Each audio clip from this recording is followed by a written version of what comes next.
Merci beaucoup François Barras. Un grand merci aussi à Michel Aboukhalil et à Jeannette et Robert Briner pour l'invitation aujourd'hui, à Julienne Causandier.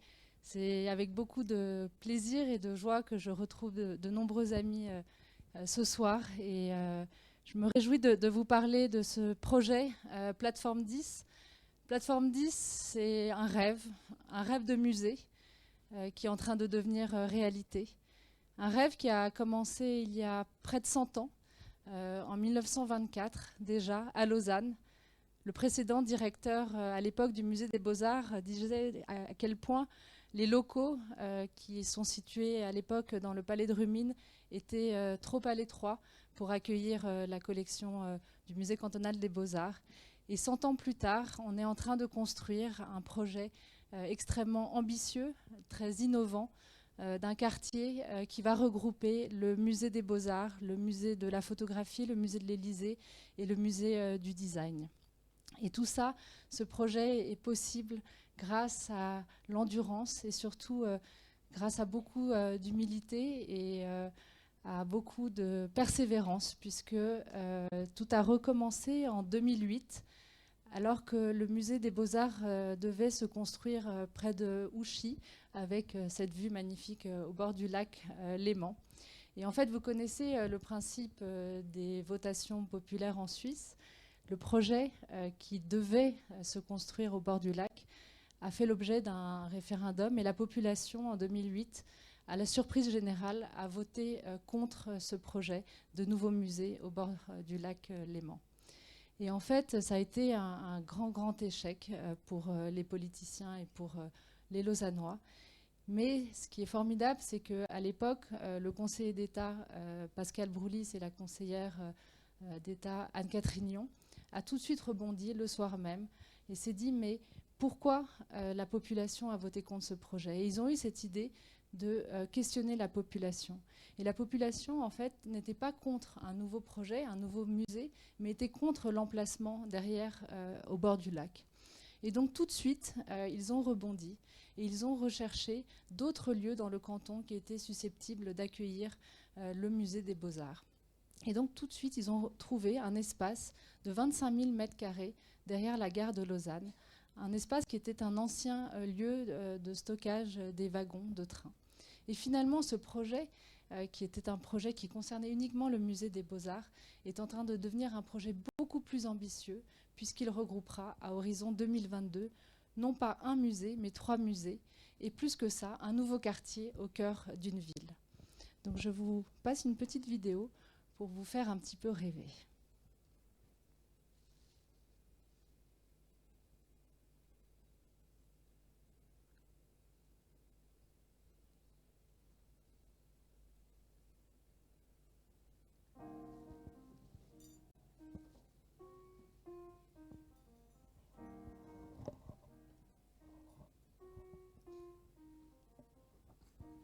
Plateforme 10, c'est le nouveau quartier des arts de Lausanne qui regroupera le musée de l'Élysée, le musée des Beaux-Arts et le MUDAC. Das sind vor allem 3 Museen, die schon existieren in der Stadt, aber die da zusammengeführt werden, gleich neben dem Bahnhof, um ein neues Kulturquartier zu bilden. Its mission is to collaborate between those 3 disciplines and to bring as broad public as possible. Et c'est un nouveau lieu de vie que l'on ouvre au public. Wir sind umgezogen von einem Altbau in einen Neubau. Wir haben ein neues Gesicht, eine neue Identität. Wir können uns neu entwickeln und vor allem wir können mit unseren Kollegen zusammenarbeiten, sobald sie auch auf Plattform 10 sind. MUDAC is a very old 17th century house, so we are moving to a new 21st century building, which is already a very important move. Grâce à Plateforme 10 et grâce à notre nouveau musée, nous allons enfin pouvoir montrer toutes les dimensions de notre institution. Nous aurons enfin des espaces, des collections pour présenter notre patrimoine. Nous aurons un espace qui permettra d'accueillir un public varié, un public en situation de handicap. Nous aurons un véritable lieu pluridisciplinaire. The challenge is to focus on our 3 disciplines, design, photography and fine arts. wir werden die Chance haben, zusammenarbeiten zu können. Wir können gemeinsame Ausstellungsprojekte entwickeln. But what will bring this artistic new dimensions is the openness of this project, which will stimulate the collaborations. On réfléchit à des synergies aussi en termes de partage des espaces, mais aussi des mutualisations en termes de synergie entre les équipes. Also wir haben ein schönes Entwicklungspotenzial.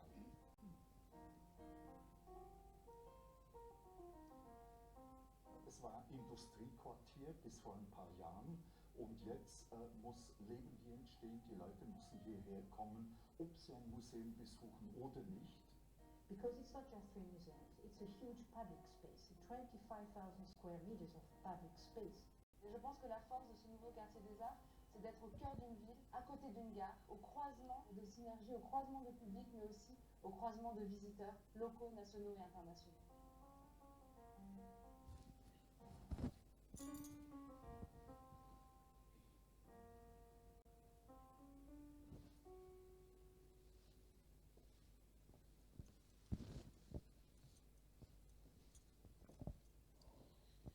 Voilà, donc je vous disais que les conseillers d'État ont décidé d'investir ce quartier au cœur de la ville de Lausanne, ce quartier qui était donc un espace fermé à la population, un espace pas accessible.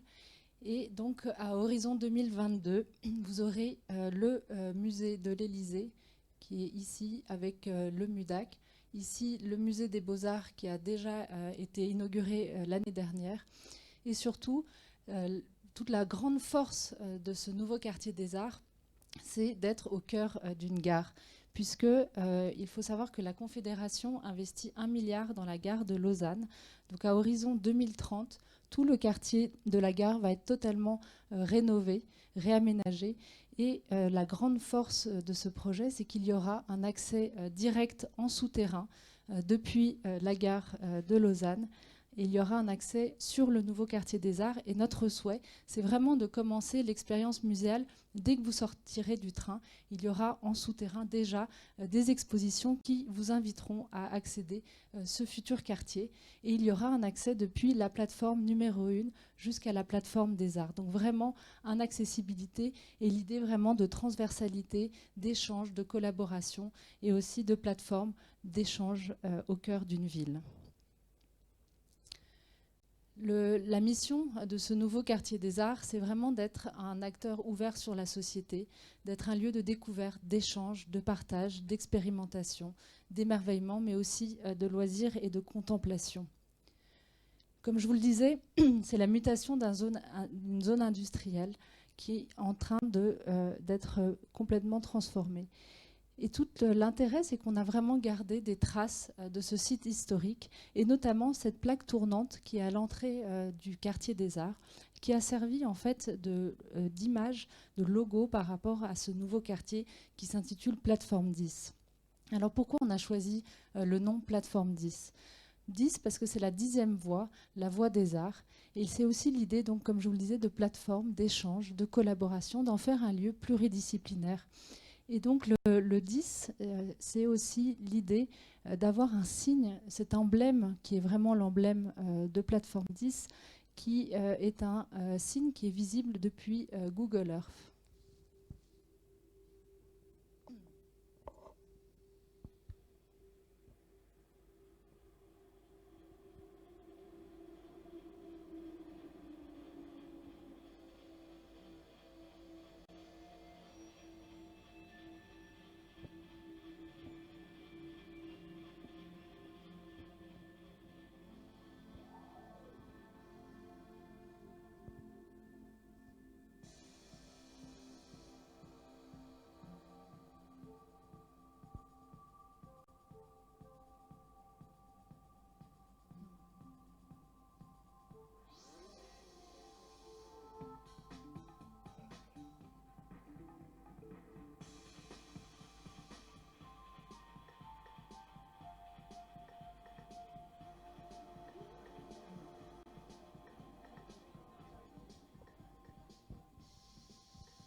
Donc l'objectif de ce nouveau quartier des arts, c'est vraiment d'enrichir l'offre culturelle en proposant au public un espace de découverte et d'échange. Le but de ce nouveau quartier, c'est vraiment de mélanger les publics et d'attirer les publics les plus larges possibles, qu'ils soient locaux, nationaux ou internationaux. Je pense que la grande force de ce nouveau quartier des arts, c'est de réunir 3 disciplines, design, photographie et beaux-arts, qui sont des disciplines qui sont complémentaires et avec lesquelles on peut organiser des synergies communes, que ce soit en termes d'exposition, en termes de manifestations ou de projets communs. Il existe plusieurs quartiers des arts dans le monde. Il y en a à Berlin, il y en a aux États-Unis, mais il n'y a aucun quartier qui regroupe 3 musées qui peuvent collaborer et dont le but a été pensé presque dès le départ de créer des synergies et des dialogues.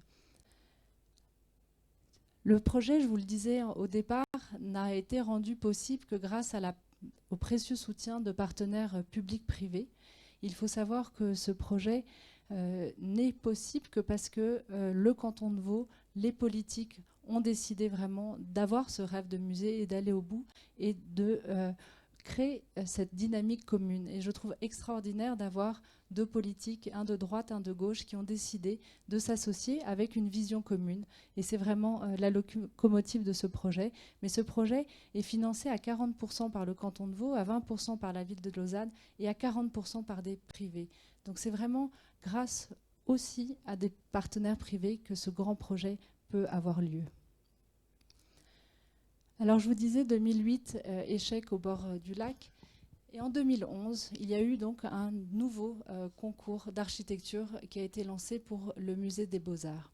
Il y a eu 136 bureaux qui ont candidaté. Et parmi les 136 bureaux, on avait donné la possibilité à 3 jeunes bureaux de postuler. Et parmi ces 3 jeunes figure le lauréat de ce concours, qui sont des architectes espagnols qui s'appellent Barotsi Vega.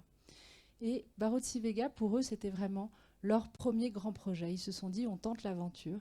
Et en fait, on les a choisis parce qu'ils avaient eu cette idée formidable de garder des traces de ce passé ferroviaire, comme vous voyez ici sur la façade, donc les traces de ces anciennes halles.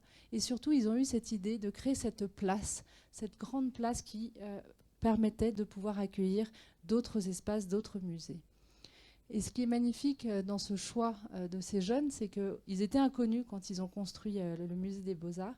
Et depuis, ils ont gagné le prix Mies van der Rohe, qui est un des prix les plus importants en architecture. Ils ont construit le musée des Beaux-Arts, l'agrandissement du musée des Beaux-Arts de Coire. Et il y a quelques mois, on a annoncé qu'ils allaient construire la nouvelle aile du Art Institute de Chicago. Donc comme quoi, voilà, Lausanne est non seulement un tremplin pour les artistes, mais aussi pour les architectes. Et donc vous voyez ici l'intérieur du musée cantonal des Beaux-Arts avec cette grande nef centrale qui est un peu comme une sorte de cathédrale magnifique.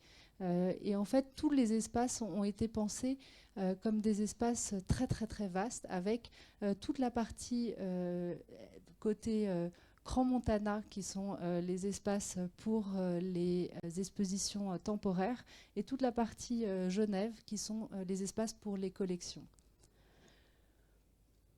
Donc l'ancien bâtiment était d'une surface de 1200 m², et là, c'est plus de 3000 m² qui est dédié aux collections. La force du musée des Beaux-Arts, c'est d'avoir une collection riche de près de 10 000 œuvres qui commence au XVIIIe siècle jusqu'à l'art contemporain. Et donc, grâce à ce nouvel outil, on peut enfin voir les collections du musée des Beaux-Arts, ce qui n'était pas le cas quand le musée était abrité dans le palais de Rumine. Ensuite, après le premier concours d'architecture, il y a eu un deuxième concours d'architecture qui concernait le musée de l'Élysée et le MUDAC. Parce qu'il faut savoir, quand les conseillers d'État ont décidé de déménager le musée des Beaux-Arts au cœur de la gare de Lausanne, dans ce quartier ferroviaire, ce quartier était trop grand pour accueillir uniquement le musée des Beaux-Arts. Et c'est à ce moment-là où ils se sont dit, mais quel autre musée aurait besoin de déménager?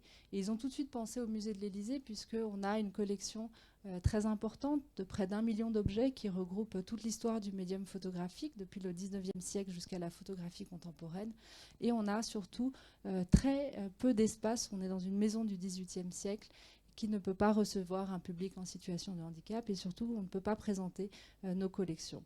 Et ils ont également pensé au MUDAC. Et dans le cahier des charges, on avait donné la possibilité aux architectes de construire soit un bâtiment, soit 2 bâtiments.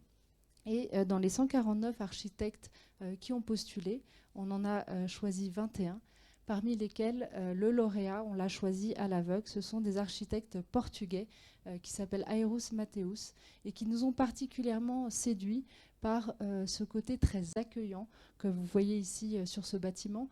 Et pour un musée de photographie, je trouvais très séduisant d'avoir l'aspect, la journée, vous voyez que le bâtiment c'est un cube blanc en béton, et la faille en fait la journée est noire, et la nuit ça s'inverse. Le béton devient blanc et la faille s'illumine. Donc il y avait cet aspect positif-négatif qui était particulièrement séduisante pour un musée de photographie. Et ce qui nous a plu, c'est cette idée de complémentarité entre les 2 architectures.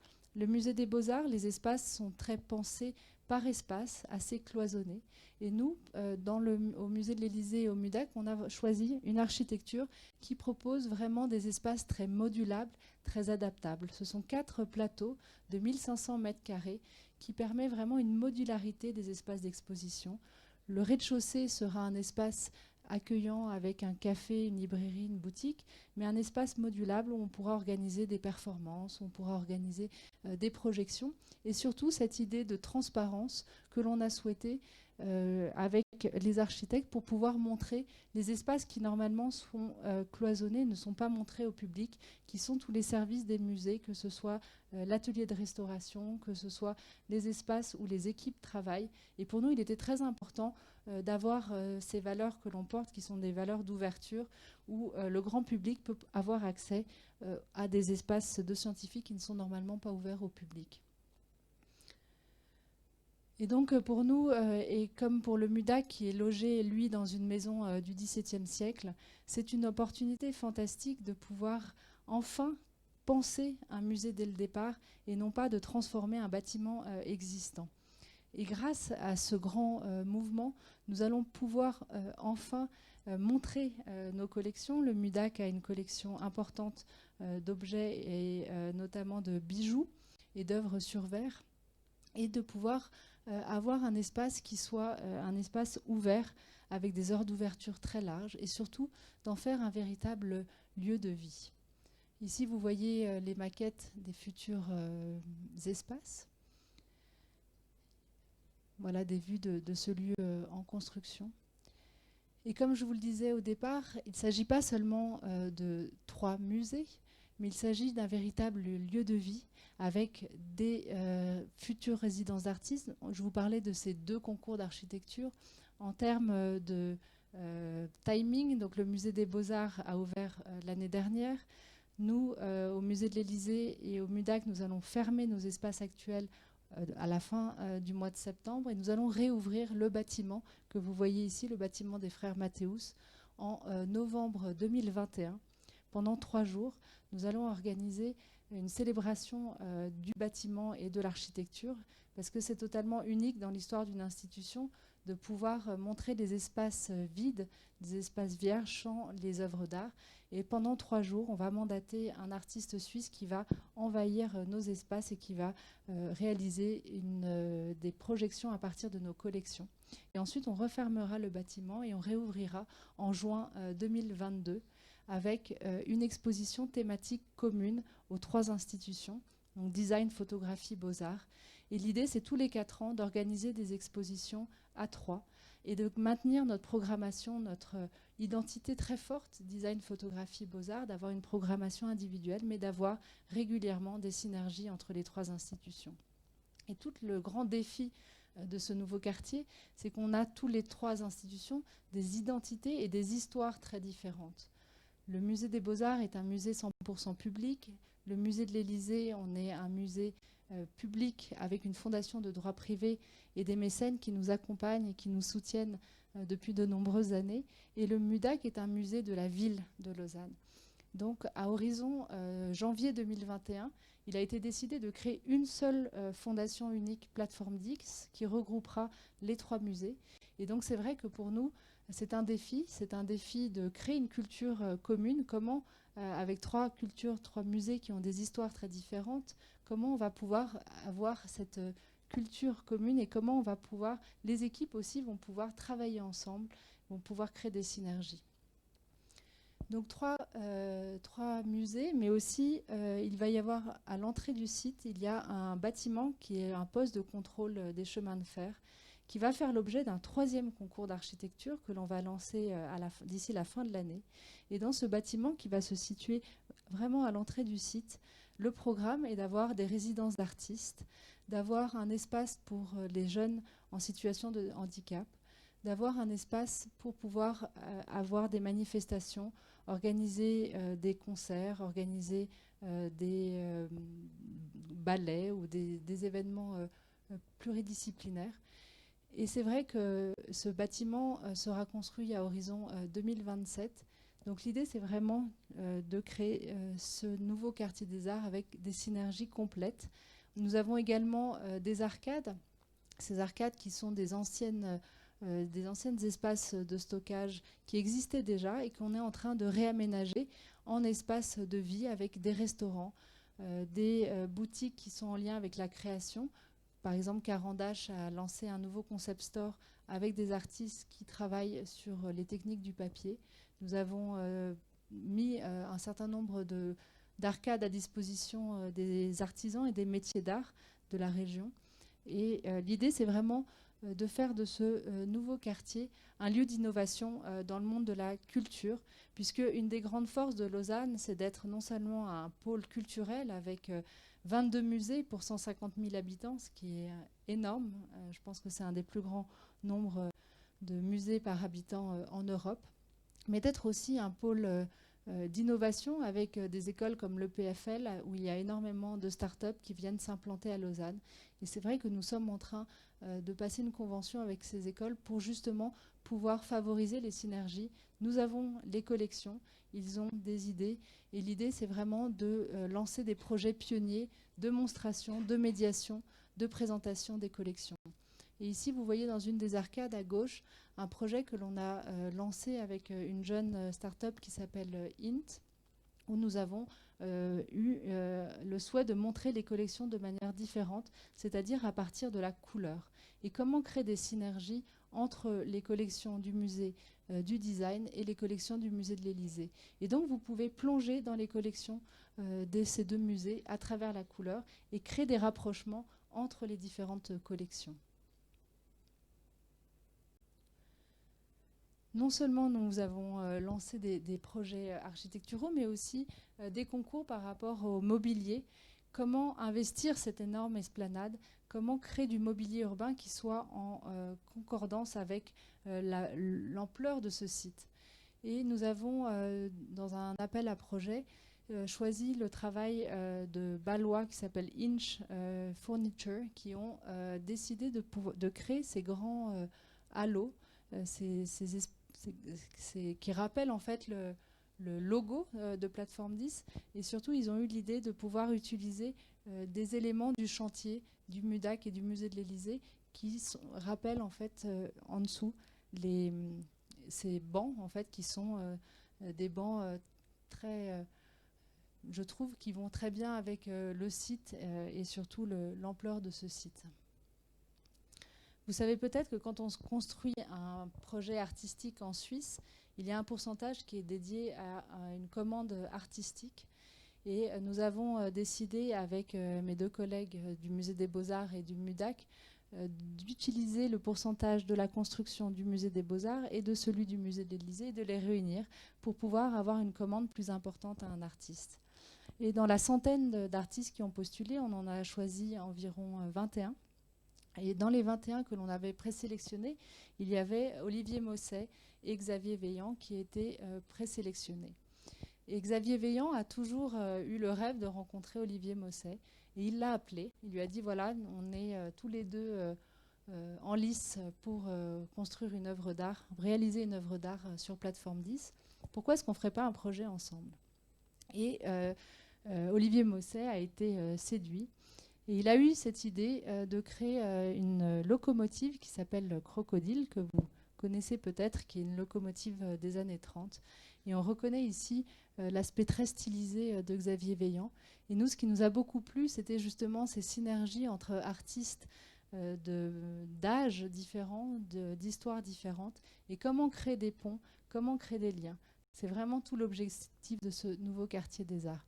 Donc on a inauguré cette Crocodile qui est très grande, très haute. Et l'idée, c'est vraiment de la déplacer sur le site en fonction des inaugurations successives. Je vous disais en préambule, le nouveau quartier des arts de Lausanne, c'est un quartier avec des musées, mais aussi une liaison qui s'ouvre au cœur de Lausanne, puisque Lausanne, normalement, est reliée du nord au sud. Et grâce à cette ouverture, on va pouvoir avoir une liaison d'est en ouest. Et donc, on est en train de travailler avec la ville de Lausanne pour aménager ce nouvel espace et d'en faire vraiment un lieu qui soit accueillant pour le public, un lieu de mobilité douce pour les piétons, pour les cyclistes. Et on est en train de collaborer au musée de l'Élysée avec le musée des jardins botaniques du canton de Vaud pour créer un musée photographique où on va raconter l'histoire de la photographie à travers les plantes, à travers les fruits. Et l'idée, c'est vraiment de créer un véritable parcours sur ce quartier et aussi dans nos espaces verts, puisqu'on aura également une vue sur le lac. Et l'idée, c'est vraiment de créer des synergies avec d'autres institutions du canton et d'inviter le spectateur à venir, aux visiteurs à venir non seulement à Plateforme 10, mais aussi d'aller découvrir d'autres institutions de la région et du canton. Et donc, on aura le parcours qui va se continuer dans la serre du musée des jardins botaniques. Donc voilà par rapport aux prochaines étapes. Donc entre 2009, le choix du site, 2011, le lancement du concours du musée des Beaux-Arts, 2019, l'inauguration au musée. Nous inaugurerons, comme je vous l'ai dit, en novembre 2021 et en juin 2022, tout le quartier des arts.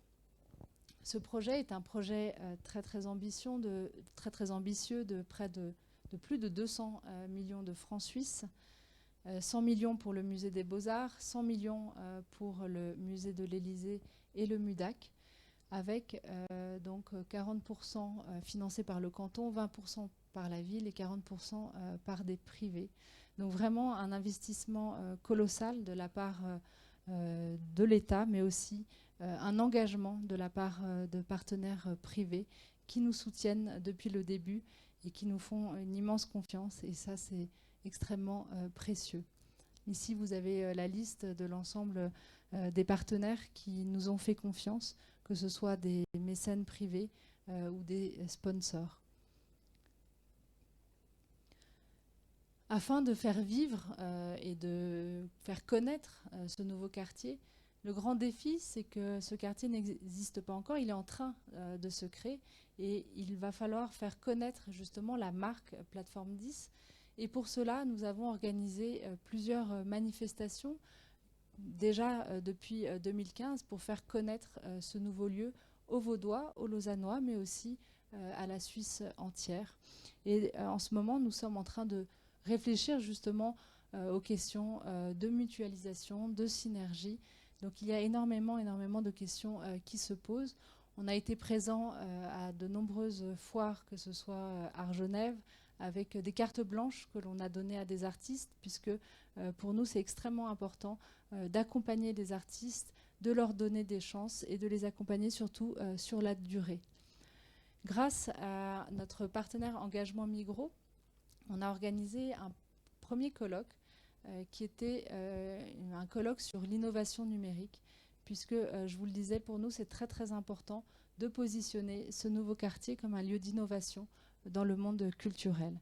Et ce colloque a réuni des spécialistes du monde entier et que on a débattu sur toutes les questions d'innovation numérique dans les institutions culturelles. Et d'ici un mois, vous allez pouvoir voir les résultats en ligne de ce colloque, puisque les interventions ont été filmées, et on va surtout rendre en ligne les actes de ce colloque. Nous organisons de nombreuses visites de chantier. Nous avons posé la première pierre du musée de l'Élysée et du MUDAC en octobre 2018. Il faisait beau. À chaque fois qu'on inaugure des événements à Plateforme 10, on a de la chance, il fait beau. J'espère que cela continuera. Donc là, vous voyez ce moment historique de la pose de la première pierre où on garde toujours le journal du jour et aussi un objet emblématique de nos collections. Et en l'espèce, on a choisi pour le musée de l'Élysée un négatif d'un inconnu, puisque l'idée, c'était vraiment de se plonger et de mettre au cœur les collections, mais aussi de réfléchir à qu'est-ce que c'est qu'un nouveau musée du futur. Ici, vous voyez quelques images de l'inauguration du musée des Beaux-Arts.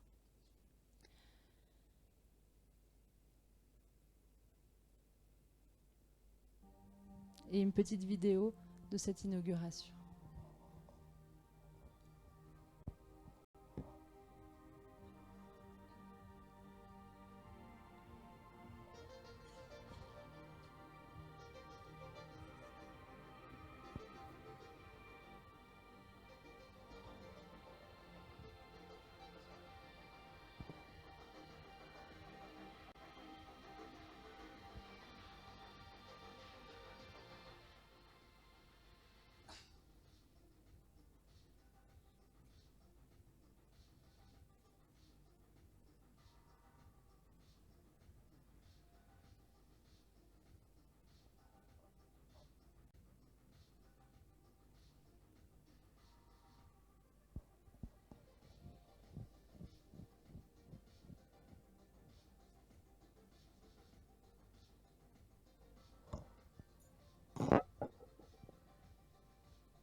Ici, nous avons présenté le projet Plateforme 10 à Argenève l'année dernière. Et nous avons eu l'idée de présenter les collections à travers une balançoire, où en fait, l'idée, c'était que vous vous balanciez dans les collections du musée de l'Élysée, puisqu'on souhaite placer Plateforme 10, on souhaite que vous veniez à Plateforme 10, non seulement pour voir des expositions, mais aussi pour passer un bon moment, pour échanger, pour venir boire un verre, pour venir vous amuser et aussi pour vous enrichir et vous questionner. Et on espère que vous ressortiez grandi des expériences que vous allez faire dans ce nouveau quartier et surtout que vous vivrez des émotions fortes. Et on se réjouit beaucoup de vous accueillir pour l'inauguration du nouveau musée de l'Élysée et du MUDAC en juin 2022. Merci.